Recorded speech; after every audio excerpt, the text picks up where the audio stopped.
ऐसन दुल्हा ना देखनी नगर में, ऐसन पहुना ना देखनी नगर में, ऐसन दुल्हा ना देखनी नगर में, ऐसन पहुना ना देखनी नगर में।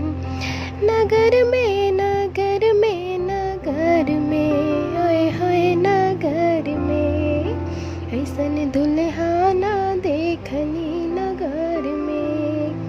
मिथिला के नर नारी चर्चा करते हैं, मिथिला के नर नारी चर्चा करते हैं, मिथिला के नर नारी चर्चा करते हैं, मिथिला के नर नारी चर्चा करते जी चर्चा करते घर घर में है जी चर्चा करते घर घर में। ऐसन दुल्हा ना देखनी नगर में, भाल तिलक काने कुंडल शोभे, भाल तिलक काने कुंडल शोभे जी मुरली शोभात बाट सर में है जी मौरी शोभात बाट सर में। ऐसन दुल्हा ना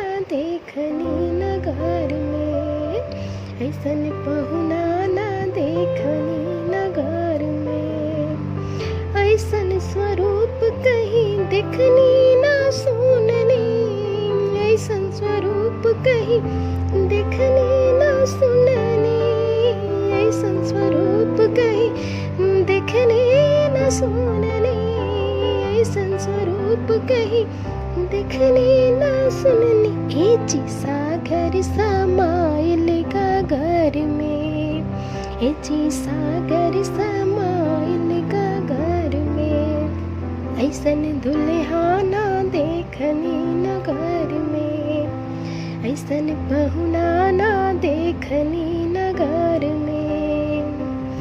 सिया जी के नाते से पाहुन हो गईले, सिया जी के नाते से पाहुन हो गईले, सिया जी के नाते से पाहुन हो गईले, सिया जी के नाते से पाहुन हो गईले। ए जी नाता जुड़ल क्षण भर में है जी नाता जुड़ल क्षण भर में।